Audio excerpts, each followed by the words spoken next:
नमस्कार, आप देख रहे हैं सत्य हिंदी। मैं निकिता आपके साथ। एक नजर डालते हैं अब तक की सुर्खियों पर।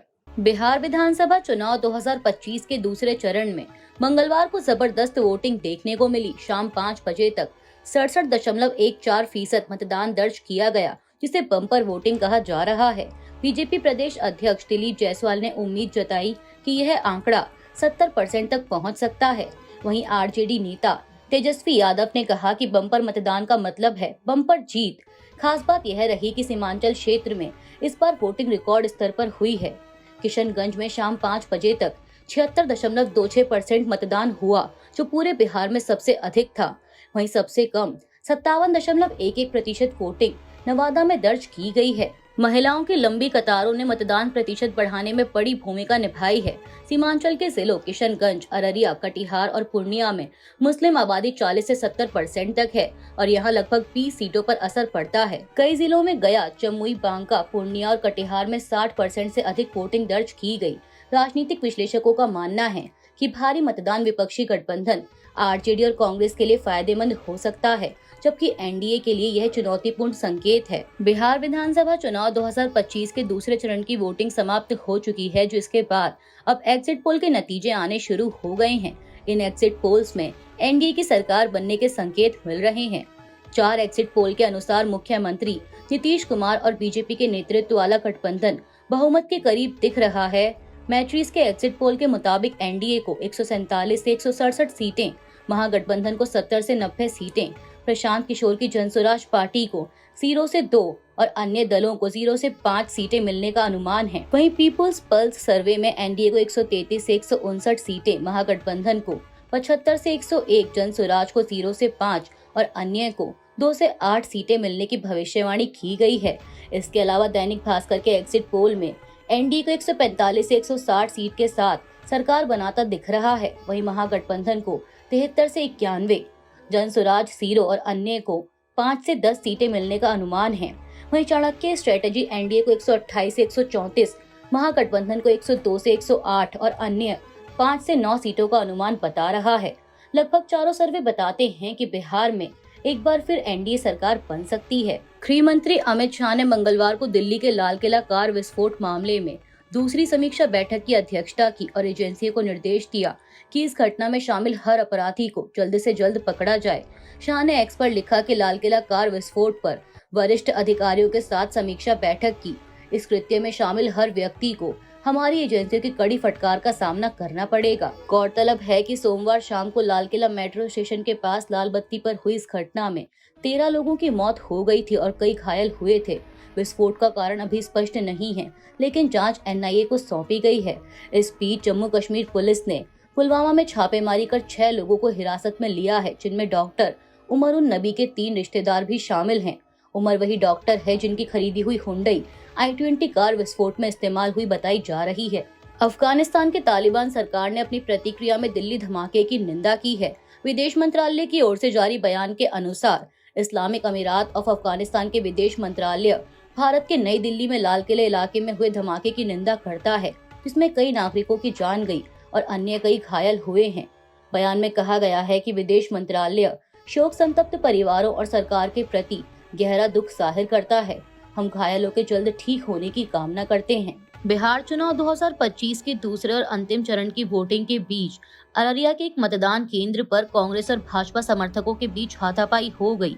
एएनआई की एक रिपोर्ट के मुताबिक कांग्रेस समर्थकों ने आरोप लगाया है कि भाजपा समर्थकों ने कांग्रेस मतदाताओं की पिटाई करने का आह्वान किया था। बिहार विधानसभा चुनाव के अंतिम चरण की वोटिंग में कई जगहों से धांधली की शिकायतें सामने आई हैं।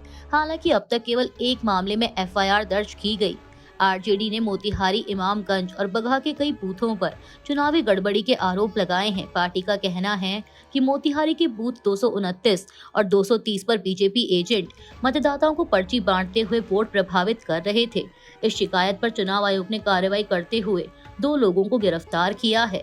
वहीं इमामगंज के बूथ 78 और 79 और 60 पर जीविका दीदियों और प्रिसाइडिंग ऑफिसर पर वोटरों पर दबाव डालने के आरोप लगे हैं। इसके अलावा वोटिंग से पहले एक वीडियो वायरल हुआ जिसमें बीजेपी उम्मीदवार और चिरैया विधायक लाल बाबू प्रसाद गुप्ता को ग्रामीणों को पैसे बांटते देखा गया।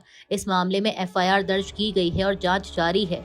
नोखा विधानसभा से जेडीयू प्रत्याशी नागेंद्र चंद्र वंशी पर भी आचार संहिता उल्लंघन का आरोप है। समाजवादी पार्टी ने भी चुनाव आयोग और बीजेपी पर मिलीभगत के आरोप लगाते हुए कहा कि आरजेडी की लालटेन सिंबल वाली वीवीपैट पर्चियां कूड़ेदान में मिली। इन घटनाओं से बिहार में चुनावी पारदर्शिता पर सवाल उठ रहे हैं, जबकि अब तक बीजेपी या जेडीयू की ओर से कोई औपचारिक शिकायत नहीं की गई है। आरजेडी नेता तेजस्वी यादव ने बिहार में हुई जोरदार वोटिंग के बीच सोशल मीडिया प्लेटफॉर्म एक्स पर वीडियो जारी कर कहा है कि मन गदगद है, मेरे बिहार ने कमाल कर दिखाया है। हर जगह से बम्पर वोटिंग की खबर आ रही है। बुजुर्ग, महिलाएं, युवा, व्यापारी, किसान, हर जाति, हर वर्ग बढ़ चढ़कर लोकतंत्र के इस महोत्सव में अपनी भागीदारी सुनिश्चित कर रहा है।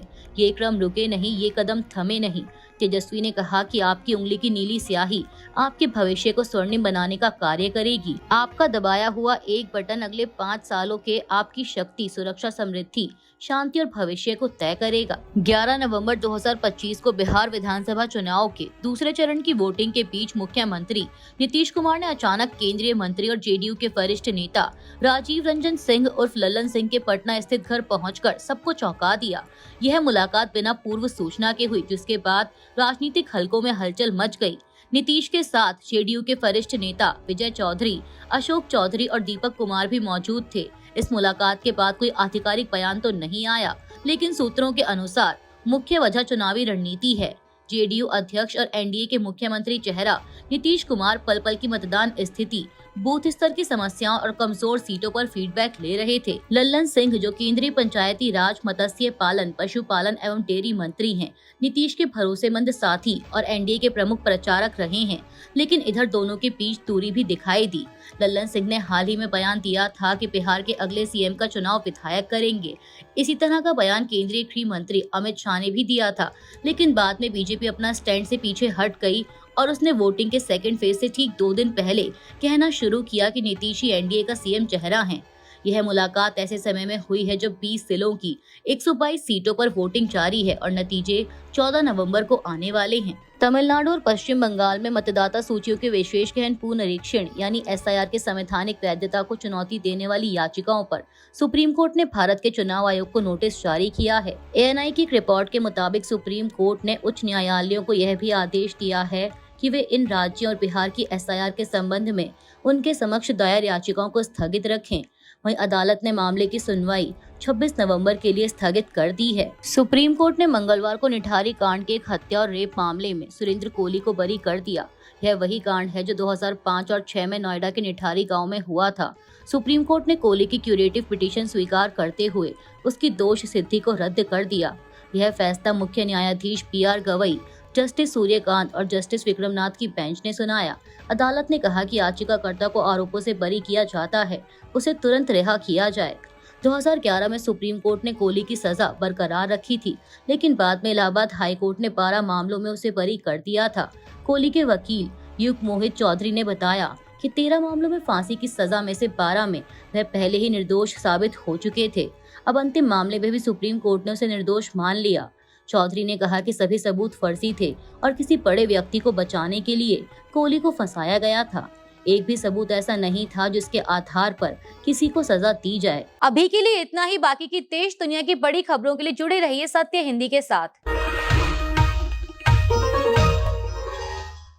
Copyright disclaimer under Section 107 of the Copyright Act 1976. Allowance is made for fair use for purposes such as criticism, comment, news reporting, scholarship, and research. Fair use is a use permitted by copyright statute that might otherwise be infringing.